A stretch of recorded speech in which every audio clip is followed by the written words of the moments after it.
Happy Sabbath everyone. ഇന്ന് ഞാനിവിടെ nature ടോക്കായിട്ട് പറയാൻ പോകുന്നത് ഒരു സ്പൈഡറിനെ പറ്റിയാണ്. இன்னைக்கு நம்ம வந்துட்டு இயற்கை செய்திக்கு வந்துட்டு ஒரு 8 கால் பூச்சியை பற்றி பார்க்க போகிறோம். അതിൻ്റെ പേര് ജോറോ സ്പൈഡർ. இதோட പേര് வந்துட்டு ജോറോ, JORO, ജോറോ സ്പൈഡർ. ഈ ഒരു സ്പൈഡറിനെ കാണാൻ കഴിയുന്നത് China, India, Vietnam, Japan, Korea, Taiwan എന്നിവിടങ്ങളിൽ ഇതിനെ കാണാൻ സാധിക്കുന്നു. இந்த 8 கால் பூச்சி எங்கெல்லாம் பார்க்கலாம்னா சைனா, இந்தியா, ഏഷ്യാവുള്ള அந்த இடங்கள் எல்லாத்தையும் நம்ம இதை வந்து பார்க்க முடியும்.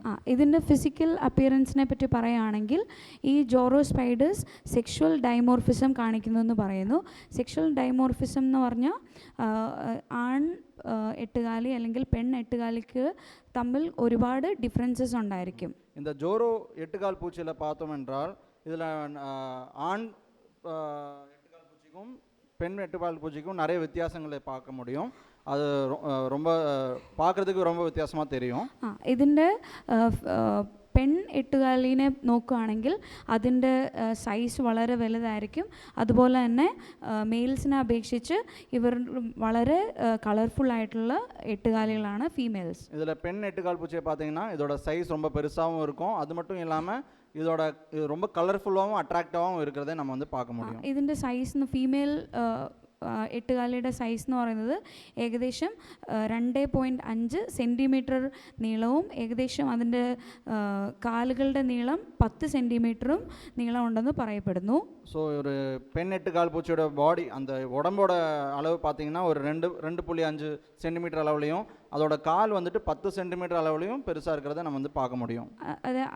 എന്നാൽ മെയിൽ എട്ടുകാലിനെ നോക്കുകയാണെങ്കിൽ അതിൻ്റെ സൈസ് വെറും 7 മില്ലിമീറ്റർ മാത്രമാണ് ലെങ്ത് ഉള്ളത്. ஆனால் இந்த ஆண் எட்டுக்கால் பூச்சியை பார்த்தோம்னா அது வெறும் 7 മില്ലിമീറ്റർ, 1 സെൻറ്റിമീറ്റർ கூட இல்லாத സൈസിൽ இருக்கிறத நம்ம வந்து பார்க்க முடியும். പിന്നെ ഈ ഫീമെയിൽ എട്ടുകാലിയുടെ ദേഹത്തിൽ മഞ്ഞ, ചുവപ്പ്, അതുപോലെ തന്നെ ബ്ലാക്ക്, ബ്ലൂ ആ കളറിലുള്ള ഡിസൈൻസ് ഒക്കെ നമ്മൾക്ക് കാണാൻ സാധിക്കും. அது மட்டும் இல்லாமல் நம்ம இந்த எட்டுக்கால் பூச்சியில் வந்துட்டு அந்த ஃபீமேல் ஸ்பைடரில் வந்துட்டு yellow colour, black colour, red colour அந்த மாதிரி ബ്രൈറ്റ് കളേഴ്സ് வந்து நம்ம வந்து பார்க்க முடியும். അപ്പം മെയിൽസിനെക്കാട്ടിലും ഒരുപാട് അട്രാക്റ്റീവ് ആയിട്ടുള്ളത് ഫീമെയിൽ എട്ടുകാലികളാണ്. അതിന് ഒരുപാട് പ്രത്യേകതകളും അതിനുണ്ട്. அதான் ஸோ நம்ம பார்க்கும்போது ரொம்ப அட்ராக்டிவாக கலராக இருக்கிறது வந்து ഫീമെയിൽ എട്ടുകാൽ പൂച്ചി தான் பார்க்குறோம். ഇവരുടെ ഭക്ഷണം എന്ന് പറയുന്നത് ചെറിയ ചെറിയ ഇൻസെക്റ്റ്, അതുപോലെ തന്നെ മോത്ത്, ഇതിനെയൊക്കെയാണ് ഇത് ഭക്ഷിക്കുന്നത്. ഇത് சாப்பிட்றது எதை சாப்பிடுவோம்னா சின்ன சின்ன வேறு இன்செக்ட்ஸு, அதெல்லாம் ஃப்ளைஸ் அந்த மாதிரி இதெல்லாம் சாப்பிடும். പിന്നെ ഇവർ മനുഷ്യരെ കടിച്ചാലോ അത് അത്രയ്ക്ക് വെനമസ് ആയിട്ടുള്ള എട്ടുകാലികളല്ല. അതുപോലെ തന്നെ മരണത്തിനൊന്നും ഇടയാകാൻ സാധ്യതയില്ല അവരുടെ വിഷം. இதோட கடி வந்து இது கடிச்சா அது அவ்வளோ விஷம் இல்லாத ஒரு கடியாக தான் இருக்குது. கொஞ்சம் வலி இருக்கலாம், ஆனால் அது உயிருக்கு ஒரு ஆபத்தெல்லாம் கொண்டு வர மாதிரி இருக்காது. பார்க்குறதுக்கு தான் ரொம்ப ഭയങ്കരமாக இருக்கும். പിന്നെ ഇവിടെ പറഞ്ഞിരിക്കുന്നത് ഈ എട്ടുകാലികളിലെ ഒരു ഷൈ ആയിട്ടുള്ള ഒരു എട്ടുകാലിയായിട്ട് പറയുന്നത്. കാരണം ഇത് വന്നിട്ട് മനുഷ്യർ താമസിക്കുന്നതായിട്ടുള്ള വീടുകളിലോ ബിൽഡിങ്സിലോ ഒന്നും അത് വരാൻ സാധ്യതയില്ലെന്ന് പറയുന്നു. இந்த எட்டுக்கால் பூச்சி ஜோரோ ஸ்பைடர்னு சொல்கிற இந்த எட்டுக்கால் பூச்சி வந்து கொஞ்சம் ஷைன்னு சொல்கிறாங்க, கொஞ்சம் கூச்சப்படுற ஒரு பூச்சின்னு சொல்கிறாங்க. ஏன்னா இது மனுஷங்க தங்குற இடத்துக்கு, பில்டிங்ஸுக்கு, വീട്ടുകെല്ലാം ഇത് வந்து അங்கே வந்து കുടി ചെയ്യാതെന്ന് பார்க்கணும். നമ്മൾക്കറിയാം എല്ലാ എട്ടുകാലികൾക്കും ഉള്ളതുപോലെ തന്നെ ഈ എട്ടുകാലിക്കും വെബ് ബിൽഡിംഗ് സ്കിൽ വന്നിട്ട് വളരെ അധികമാണ്. അതായത് വല നെയ്യുന്നതായിട്ടുള്ള ആ ഒരു കഴിവ് വളരെ നല്ലതായിട്ട് പറയപ്പെടുന്നു. நம்ம எல்லா ஸ்பைடர்ஸ் மாதிரியும் இந்த ஸ்பைடரும், இந்த ஜோரோ ஸ்பைடரும் வந்துட்டு என்ன பண்ணோன்னா நல்லா வெப்பை, அந்த சிலந்தி വലയെ வந்துட்டு ഇത് வந்துட்டு കെട്ടുന്നത് நம்ம வந்து பார்க்க முடியும். ഇതിൻ്റെ ഈ ഒരു പ്രത്യേകമായിട്ടുള്ള അല്ലെങ്കിൽ ഇംപ്രസീവ് ആയിട്ടുള്ള ഈ ഒരു വെബ് ബിൽഡിംഗ് സ്കിൽ കാരണം ഇതിനൊരു പ്രത്യേക പേര് പറയുന്നു. ഈ ജോറോ സ്പൈഡറിനെ ജയന്റ് ആർക്കിടെക്റ്റ് എന്നും അറിയപ്പെടുന്നു. ஸோ இது அவ்வளோ நல்லா வந்துட்டு அந்த வலையை வந்து கட்டுறது வந்துட்டு அதனால இதுக்கு வந்து ஒரு பேர் சொல்கிறாங்க, என்னன்னா ജയന്റ് ആർക്കിടെക്ട്നു இதுக்கு പേര് சொல்கிறாங்க. പിന്നെ ഇവിടെ പറയുന്നത് ഇവർ ഈ ഒരു എട്ടുകാലി നെയ്യുന്നതായിട്ടുള്ള വലയിൽ ചിലപ്പോൾ ബേർഡ്സിന് വരെ അതിനെ ആ വലയിൽ ഇരിക്കാനുള്ള ഒരു കഴിവുണ്ട്. അതായത് അത്രയ്ക്ക് സ്ട്രോങ് ആയിട്ടുള്ള വലയാണ് ഇത് നെയ്യുന്നത്. ഇത് സിലന്തി വല, ഇത് കട്ടുற സിലന്തി വല வந்துட்டு எவ்வளோ ஸ்ட்ராங்காக இருக்கும்னா சின்ன சின்ன பறவைகள் கூட அது மேலே உட்கார அளவுக்கு அது வந்து ஸ்ட்ராங்காக இருக்கும்னு நம்ம வந்து பார்க்குறோம். പിന്നെ ഇവിടെ പറഞ്ഞിരിക്കുന്നത് ഏകദേശം അവർ കെട്ടുന്നതായിട്ടുള്ള വല ഏകദേശം പല അടി ഡയമീറ്ററോളം അകലമുള്ളതായിട്ടുള്ള വെബുകളാണ് ഇതിന് പണിയാൻ സാധിക്കുന്നത്. அது மட்டும் இல்லாமல் இது கட்டுற அந்த அந்த சிலந்தி வலையை வந்துட்டு நிறைய அடிகள் ഫ്യൂ ഫീറ്റ് ഇൻ ഡയമീറ്ററിൽ ഇരിക്കുമെന്ന് നമ്മൾ வந்து பார்க்குறோം. പിന്നെ അവരുടെ ആ ബോഡിയിൽ നിന്ന് ഉണ്ടാകുന്ന ആ ഒരു സെക്രീഷൻ കാരണം ആ വലയ്ക്ക് കുറച്ച് സ്റ്റിക്കി നേച്ചർ കൊടുക്കും. അതുകൊണ്ട് തന്നെ അതിൻ്റെ ഇരയെ പിടിക്കാൻ വേണ്ടിയിട്ട് വളരെ എളുപ്പമായിട്ടുള്ള ഒരു കാര്യമായിട്ട് ഇവിടെ പറയുന്നു. அது அந்த ஸ்பைடர் வெப்லேயே வந்துட்டு கொஞ்சம் ஒரு ஸ்டிக்கியாக இருக்கும். ஸோ அதில் வந்து அதோட இரையை வந்து போய் மாட்டுறதுக்கு அது ഉപകാരமாக இருக்கும்னு பார்க்குறோம். പിന്നെ ഈ ജോറോ സ്പൈഡർ പ്രൊഡ്യൂസ് ചെയ്യുന്നതായിട്ടുള്ള ആ ഒരു സിൽക്ക് എന്ന് പറയുന്നത് ഒരു ഗോൾഡൻ കളേർഡ് സിൽക്കാണ്. അത് കാണാനും ഭംഗിയാണ്, അതുപോലെ തന്നെ എക്സ്ട്രീംലി സ്ട്രോങ് ആയിട്ടുള്ള ഒരു വലയാണെന്ന് പറയപ്പെടുന്നു. இந்த ஜோரோ ஸ்பைடர் ப்ரொடியூஸ் பண்ணுற அந்த ஸ்பைடர் சில்க் அது வந்துட்டு கோல்டன் கலரில் இருக்குமா. ஸோ அது பார்க்குறதுக்கும் ரொம்ப அழகாக இருக்குமா. இதனால தான் அதுக்கு வந்து பேர் ஆர்கிடெக்ட்னு சொல்லி കൊടുത്തിരിക്കുകയാണ്. പിന്നെ ഇവരെ ഒരു ഇൻ്റലിജൻറ്റ് ബിൽഡർ എന്ന് പറയുന്നു. കാരണം അതിന് ഇൻ്റലിജൻറ്റ് ബിൽഡർ എന്ന് പറയാൻ കാരണം എന്ന് പറയുന്നത് ഈ ഒരു എട്ടുകാലി അവർ നെയ്യുന്നതായിട്ടുള്ള വല അവരെവിടെ സ്ഥാപിക്കണം എന്നുള്ളത് അത് പല എൻവിറോൺമെൻറ്റൽ ഫാക്ടേഴ്സ്, അതായത് കാറ്റ് ഏത് ദിശയിൽ നിന്ന് വരുന്നു, അല്ലെങ്കിൽ എവിടെ കെട്ടിയാൽ ഏറ്റവും എളുപ്പത്തിൽ ഇരയെ പിടിക്കാം എന്നൊക്കെ ചിന്തിച്ചിട്ടാണ് അവർ അവരുടേതായിട്ടുള്ള വല നെയ്യുന്നത്. இது வந்து அது மட்டும் இல்லாமல் இது வந்து ஒரு இன்டெலிஜென்ட் பில்டர்னு கூட சொல்கிறது. இது அதை கட்டுற அந்த வலை வந்துட்டு ரொம்ப இன்டெலிஜென்ட்டாக எந்த பக்கத்துலேருந்து எந்த திசையிலேருந்து வந்து காற்று அடிக்கும், எங்கே வந்து அதிகமான இறை கிடைக்கும், அதெல்லாம் யோசிச்சு தான் இது வந்துட்டு அந்த വലയെ வந்து കട്ടുന്നതെന്ന് வந்து பார்க்குறோம். ഈ ഒരു ജോറോ സ്പൈഡറിൻ്റെ ഒരു എബിലിറ്റിയെ നമ്മൾക്ക് ബൈബിളുമായിട്ടൊന്ന് താരതമ്യപ്പെടുത്തി നോക്കാം. മത്തായി 7:24 മുതൽ 27 വരെയുള്ള വാക്യത്തിൽ ഇപ്രകാരം പറയുന്നു. Matthew chapter 7:24-27. വേദാഗമത്തിൽ നമ്മൾ വന്നിട്ട് മത്തയു എഴുതുന്ന സുവിശേഷത്തിൽ 7ാം ചാപ്റ്റർ 24ാം വചനത്തിൽ 27 വരെയും വാസിப்போம்.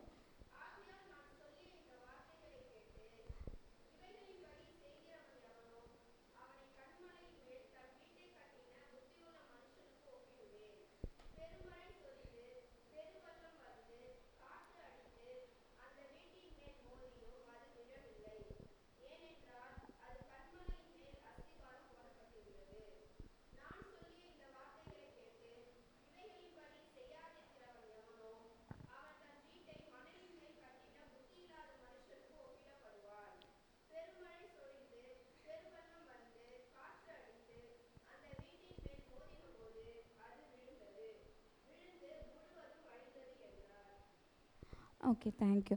അപ്പം ഇവിടെ ഇത് നമ്മൾ എല്ലാവർക്കും പരിചിതമായിട്ടുള്ള ഒരു ഉപമയാണ്. അതായത് ഈ ഒരു ഉപമയിൽ 2 തരത്തിലുള്ള മനുഷ്യരെ പറ്റി പറയുന്നു. ഒന്ന് വന്നിട്ട് ബുദ്ധിയുള്ള മനുഷ്യൻ, ഒരെണ്ണം ബുദ്ധിയില്ലാത്തതായിട്ടുള്ള മനുഷ്യൻ എങ്ങനെ വീട് പണിതു എന്നതിനെ പറ്റിയാണ് നമ്മൾ ഈ ഒരു ഉപമയിൽ കാണാൻ പറ്റുന്നത്. ஸோ இங்கே நம்ம பார்க்க நமக்கு எல்லாருக்கும் தெரிஞ்ச ஒரு ஓமையாக தான் இருக்குது. அதில் வந்துட்டு எப்படி ஒரு புத்தியுள்ள மனுஷனும் ஒரு മുട്ടാളാன മനുഷ്യനെ വന്നിട്ട് എപ്പടി அவங்க വീട് കട്ടறத പറ്റി தான் பேசுறது இங்க. ഈ ഒരു ബുദ്ധിയുള്ള മനുഷ്യനിൽ വീട് പണിതത് നല്ല അടിസ്ഥാനമുള്ള പാറമേലാണ്. ആ അടിസ്ഥാനം എന്ന് പറയുന്നത് അവന് യേശുവിലുള്ള വിശ്വാസവും അതുപോലെ തന്നെ യേശുവിൻ്റെ വചനങ്ങളെ ഫോളോ ചെയ്തുകൊണ്ട് സ്ഥാപിച്ചതായിട്ടുള്ള ഒരു വീടായിട്ടാണ് പറയപ്പെടുന്നത്. அந்த புத்தியுள்ள மனுஷன் எப்படி கட்டியிருக்கானா அவனோட வீடை வந்துட்டு பாறை மேலே கட்டியிருக்காங்க. அந்த பாறை எதை காட்டுதுன்னா இயேசு கிறிஸ்துவையும் அவரோட வசனங்களையும் காட்டுது. அப்போது இயேசு கிறிஸ்துவை பின் செல்றவனும் അവരിൽ വിശ്വസിക്കുന്ന ഒരു മനുഷ്യനെ தான் அந்த ബുദ്ധിയുള്ള മനുഷ്യനെ കാട്ടുന്നത്. എന്നാൽ മറ്റേ ബുദ്ധിയില്ലാത്ത മനുഷ്യൻ എന്ന് പറയുന്നത് മണലിന്മേൽ വീട് കെട്ടി.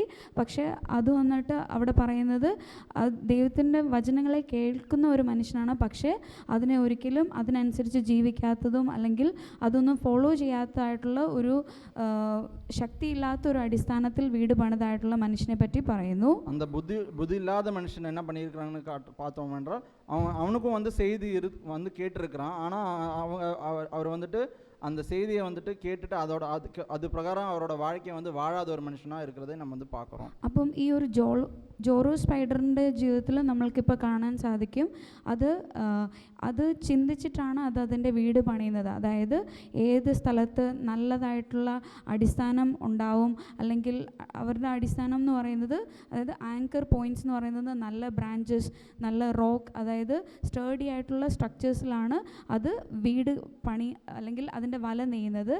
ആ ഒരു വലയ്ക്ക് ഏതൊരു മഴയെയും അല്ലെങ്കിൽ കാറ്റിനെയും ഒക്കെ എതിർക്കാനുള്ള ഒരു ശക്തി ഉള്ളതായിട്ട് പറയപ്പെടുന്നു. இந்த கிரேட் ஆர்கிடெக்ட் இல்லாட்டி இன்டெலிஜென்ட் பில்டர் என்று சொல்கிற இந்த ஜோரோ ஸ்பைடர் வந்து இதே மாதிரி தான். அதோட வலையை கட்டும்போது கரெக்டான பிரான்ச்சஸில் இல்லாட்டி சில இடத்துல பாறைகளில் அது கரெக்டாக வந்துட்டு ஸ்ட்ராங் ஆங்கர் பாயிண்ட்ஸ் வச்சுட்டு அது வந்து அதோட வலையை கட்டுறதை பார்க்க முடியும். அது மட்டும் இல்லாமல் நான் ஆல்ரெடி பார்த்த மாதிரி அது காற்றுக்கு எதிர்க்கிறதுக்கும் அது நல்லா கரெக்டாக அதோட இறையை பிடிக்கிறதுக்கும் அது யோசித்து அது புத்திசாலித்தனமாக அதோட വലയെ കട്ടതെന്ന് നമ്മൾ பார்க்குறோம். നമ്മൾ ഈ ഉപമയിൽ കാണുന്നത് പോലെ ആ ബുദ്ധിയുള്ള മനുഷ്യൻ യേശുവിലും യേശുവിൻ്റെ ടീച്ചിങ്സിലും ഒക്കെ അടിസ്ഥാനപ്പെടുത്തി വീട് പണിതതുപോലെ തന്നെ ഈ ജോറോ സ്പൈഡറും അത് സ്റ്റേബിൾ ആയിട്ടുള്ള പോയിന്റ്സിലാണ് അത് അതിൻ്റെ വലയെ നെയ്യുന്നതായിട്ട് നമ്മൾ കാണുന്നത്. நம்ம அந்த ஓமையில் பார்த்த மாதிரி அந்த புத்திசாலி மனிதனை போல தான் இந்த ஜோரோ ஸ்பைடரும் அதோட வேலையை செய்து நம்ம வந்து பார்க்குறோம்.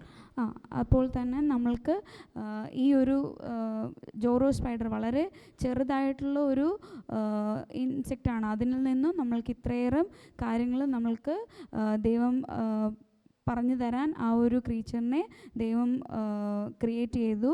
അപ്പം നമ്മളും ഈ ഒരു ചെറിയ ക്രീച്ചറിൽ നിന്നും മനസ്സിലാക്കുന്ന കാര്യങ്ങൾ നമ്മളുടെ ജീവിതത്തിൽ പ്രാവർത്തികമാക്കാൻ ദൈവം ഇടയാക്കട്ടെ. இப்போ நம்ம பார்த்த இந்த ஜோரோ ஸ்பைடர்லேருந்து நம்ம கற்றுக்கிட்ட அந்த காரியத்தை வந்து நம்ம வந்து நம்மளோட வாழ்க்கையிலும் வந்துட்டு நம்ம அது பிரகாரம் வந்து வாழ நம்ம வந்து முயற்சி செய்வோம். ஆமீன்.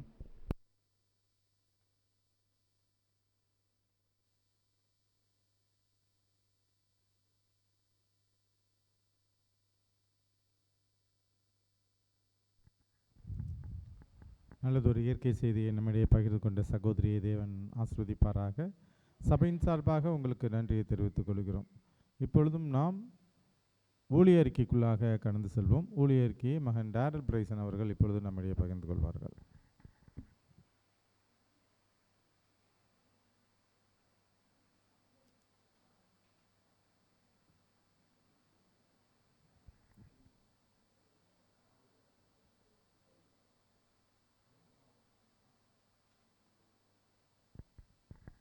ஹாப்பி சாபத்.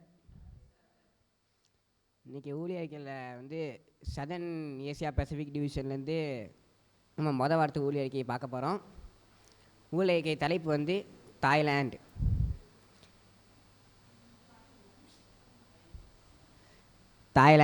அப்படின்ற தலைப்புலேருந்து தான் பார்க்க போகிறோம்.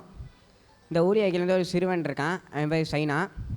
அந்த சிறுவன் வந்து கம்போடியா நாட்டை சேர்ந்தவன். அந்த சிறுவனுக்கு வந்து இயேசு கிறிஸ்துவை வந்து வெறுப்பான். அவனுக்கு இயேசு கிறிஸ்துவே பிடிக்காது. அவங்க குடும்பத்தினருக்கும் வந்து இயேசு கிறிஸ்துவை பிடிக்காது. ஏன்னா கம்போடியா நாட்டோட மதம் வந்து பாரம்பரிய மதம் வந்து வேறு மதம்.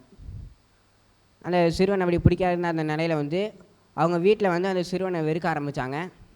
ஏன்னா அவங்க தாத்தா வந்து மரித்தார். அவங்க தாத்தா மரித்ததுக்கப்புறம் அவன் அவங்க மாமாவோட சேர்ந்துருந்தான். அவனோட மாமாவோட சேர்ந்துருக்கிறதுனால அவன் அதிர்ஷ்டமே இல்லை, அவன் அதிர்ஷ்டசாலி கிடையாதுன்னு சொல்லி அவங்க வீட்டிலேருந்து அவனை வெறுத்தாங்க. அவங்க வீட்டில் வந்து அதுக்கப்புறம் அவங்க வீட்டில் கஷ்டம் ஏகப்பட்டு வர ஆரம்பிச்சிது. அவங்க வீட்டில் பணம் இல்லை. அவங்க வந்து அதனால் தாய்லாந்தில் போய் வேலை செய்கிறதுக்காண்டி போகிறாங்க. தாய்லாந்தில் வந்து ஒரு தொலைக்காட்சி நிறுவனர் அவர்கிட்ட வேலை செய்கிறதுக்கு போகிறாங்க. அப்படி போகும்போது அந்த சிறுவனோட ஃப்ரெண்டு அவன்கிட்ட சொல்கிறான், இது மாதிரி அவனுக்கு கிட்டார் கற்றுக்க ஆசை